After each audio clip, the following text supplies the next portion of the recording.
আশুলিয়ার পাথালিয়া ইউনিয়নে বিএনপির উদ্যোগে ঈদ পুনর্মিলনী এবং মতবিনিময় সভা অনুষ্ঠিত হয়েছে। এতে প্রধান অতিথি হিসেবে উপস্থিত ছিলেন ঢাকা জেলা বিএনপির সহসভাপতি মাইনুল ইসলাম খান বিল্টু।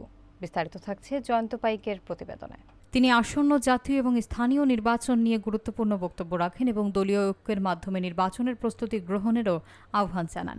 অনুষ্ঠানে আরও উপস্থিত ছিলেন ঢাকা জেলা বিএনপির সাধারণ সম্পাদক আব্দুল গফুর, আশুলিয়া থানা বিএনপির সহসভাপতি মাসুদ দেওয়ান, জেলা ছাত্রদলের সাধারণ সম্পাদক মাহফুজ ইকবাল এবং পাথালিয়া ইউনিয়ন যুবদলের সাবেক যুগ্ম সাধারণ সম্পাদক আজিজুর রহমান আজিজ সহ স্থানীয় নেতৃবৃন্দ।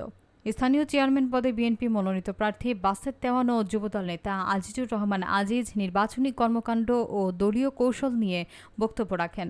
তারা দলীয় নেতাকর্মীদেরকে ঐক্যবদ্ধ থেকে মাঠে কাজ করার নির্দেশনা প্রদান করেন। অনুষ্ঠানটি সঞ্চালনা করেন নুরুল আমিন এবং মিজানুর রহমান। স্থানীয় পর্যায়ে নেতাকর্মীদের বিপুল উপস্থিতি এই অনুষ্ঠানে প্রাণবন্ত পরিবেশ সৃষ্টি করে। নেতা গরিব দুঃখীর মানুষের নেতা বিল্টু ভাই উপস্থিত আছেন। ঢাকা জেলার কৃষক দলের যুগ্ম আহ্বায়ক, আশুলিয়া থানার সিনিয়র সভাপতি, সাবেক রাষ্ট্রপতি জিয়া রহমান থাকতে সাবেক পাথালিয়া ইউনিয়নের সভাপতি, আমাদের পাথালিয়া ইউনিয়নের অভিভাবক বাসেত দেওয়ান উপস্থিত আছেন।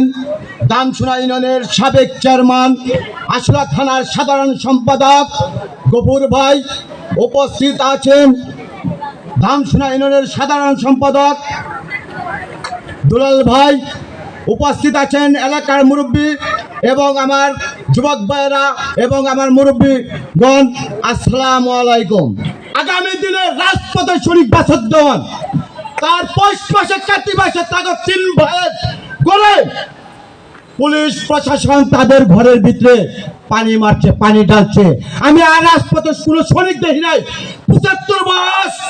আমি তারে হেমাদপুর, বৈলাপুর, শাহবাগ, আশুলিয়া, কাঠগুড়া, যেখানে সব জায়গায় তার রাজপথে দেখছি।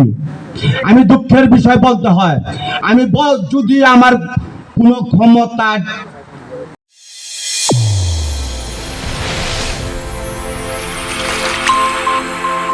চ্যানেল A1 হৃদয় রেসপন্স।